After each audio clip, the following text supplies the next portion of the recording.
All right, so Trump's cool with deporting American citizens to El Salvador, but apparently mistaking it for the Gulf of Mexico? That's where he draws the line.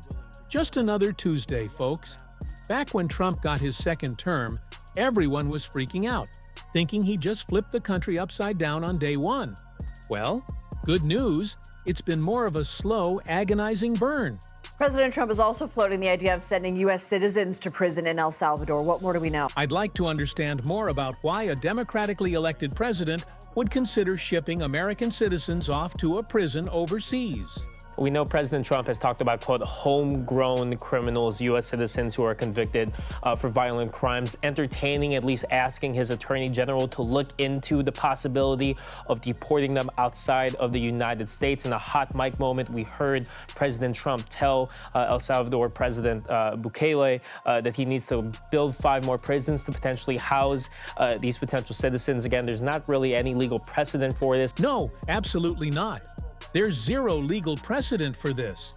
And frankly, I don't even think it was a hot mic moment. This wasn't some accidental slip. This was a deliberate airing of a truly horrifying idea. Criminals next. Yeah. I said homegrowns are next. The homegrowns. You got to build about 5 more places. Yeah, that's fair. All right. Trump wasn't whispering this in a bathroom stall next to the president of El Salvador, forgetting his mic was on. He was in the freaking Oval Office, about to do a press conference, with a gaggle of reporters right in front of him. And just in case anyone thought this was some off-the-cuff, just kidding remark, Carolyn Leavitt, the White House press secretary, made it crystal clear today that this is, in fact, an actual serious idea. Could you, just going back to El Salvador, could you just explain to us a little bit more about the legal basis on which you may be able to send US citizens to prison there? I know you said that President Trump is looking at it, but can you explain to us a little bit more about how that might be possible?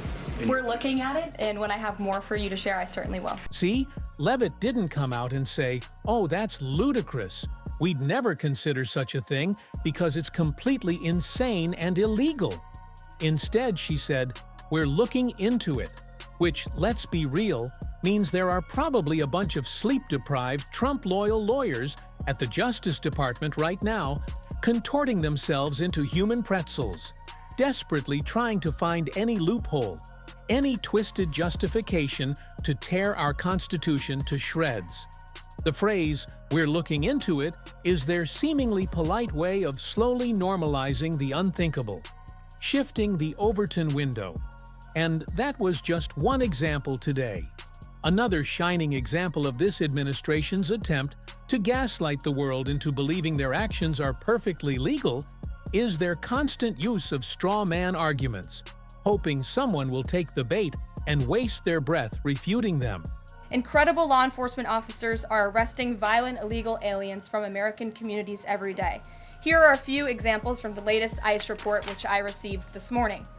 ICE Los Angeles arrested a 54-year-old citizen of Mexico convicted of rape by threat, sodomy with a person under 14 years, and kidnapping in San Jose, California. ICE Houston has arrested a 23-year-old citizen of Mexico convicted of predatory criminal sexual assault of a child in Cook County, Illinois.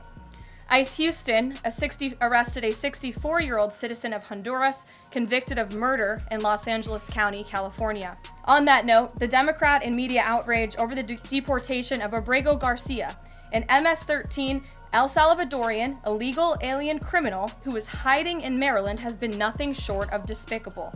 Based on the sensationalism of many of the people in this room, you would think we deported a candidate for Father of the Year. That's because, unfortunately, many in this country care more about this quote-unquote Maryland father, a legal alien MS-13 gang member, than a Maryland mother and an American citizen who was brutally murdered at the hands of a different illegal alien. You hear that? Murdered by an illegal alien. That's their go-to, right? But here's the thing. The federal judge in the Abrego Garcia case himself said Garcia has zero criminal record in the U.S. or El Salvador. And those gang ties they keep throwing around, one unsubstantiated claim. Oh, and by the way, that claim? It was even based on the wrong damn headgear. This whole thing is a mess. The government now admits it wrongly deported a Maryland man to El Salvador, and part of the reasoning was because of something he was wearing, a Chicago Bulls hat. And look, yeah, there's probably a hat I'd associate with some angry thugs, but it ain't a Chicago Bulls cap. And the sheer audacity with which Caroline Leavitt trashes Garcia, Father of the Year, is just wow. If I remember correctly, only one of these fathers was found guilty of sexual abuse. But Leavitt's trying to connect two things that have about as much in common as a fish and a bicycle. It's like saying, you know who else stands at podiums? Rapists. The White House is trying to set up this ridiculous false choice. If you dare to think the federal government should, follow the damn law, then you're basically saying a murdering rapist from Honduras should be the life of every neighborhood block party. Well, guess what? You can believe that people who commit horrific crimes should be arrested and given their due process. And you can also believe that deporting people without any due process is completely wrong. Two things can be true at the same time, folks. It's like how I think the first all-female spaceflight is a monumental achievement for women. And also, it kinda makes me feel like we're still stuck in the 1950s.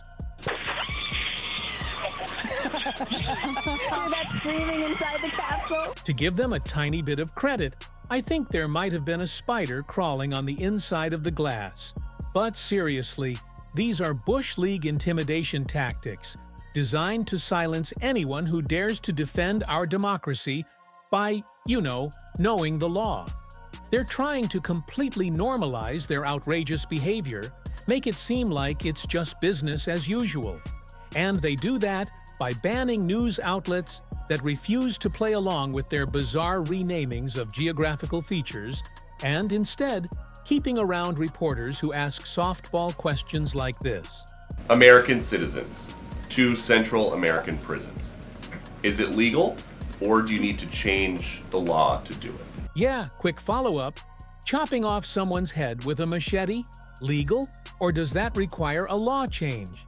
But it wasn't just their response to Garcia's completely illegal deportation that was jaw-dropping. It was their whole approach to any hint of abuse of power. The president has long said that it would be an abuse of power for a president to direct prosecutors to investigate him. Last week, President Trump explicitly directed the Justice Department to scrutinize Chris Krebs to see if it can find any evidence of criminal wrongdoing. How is that not an abuse of power to direct the Justice Department to look into an individual, a named individual? Look, the president signed that executive order. It's a position of the president in this White House that it's well within his authority to do it. Otherwise, he wouldn't have signed it. And he signed it, and that's his policy. Because the president signed it? Maybe we'd be a little more skeptical about the weight of his signature if he wasn't the kind of guy who'd sign a napkin with ketchup on it. Trump's constructed this bizarre reality where simply questioning the legality of his actions is seen as some kind of personal attack on his divine authority. Well, Mr. President, you said that if the Supreme Court said someone needed to be returned, that you would abide by that. You said that on Air Force One just a few days ago. And they said that it must be facilitated. Why don't you just say, isn't it wonderful that we're keeping criminals out of our country? Why can't you just say that? Why do you go over and over? And that's why nobody watches you anymore. You have no credibility. Please, go ahead. Auntie Dunning, is it that hard? Is it that hard to just say thank you? Some of you in the media are such idiots. If you just kiss my ring like those other people, maybe your ratings wouldn't be in the toilet. Trump treats the press like they're some annoying customers at a cheesecake factory, asking for salad dressing on the side, instead of, journalists doing their damn jobs and asking why our commander-in-chief is a blatant hypocrite and wannabe dictator. And you could practically feel Trump's hatred for the press oozing out of that press conference today. I'm not sure what is so difficult about this for everyone in the media to understand. Maybe I can shed some light on that.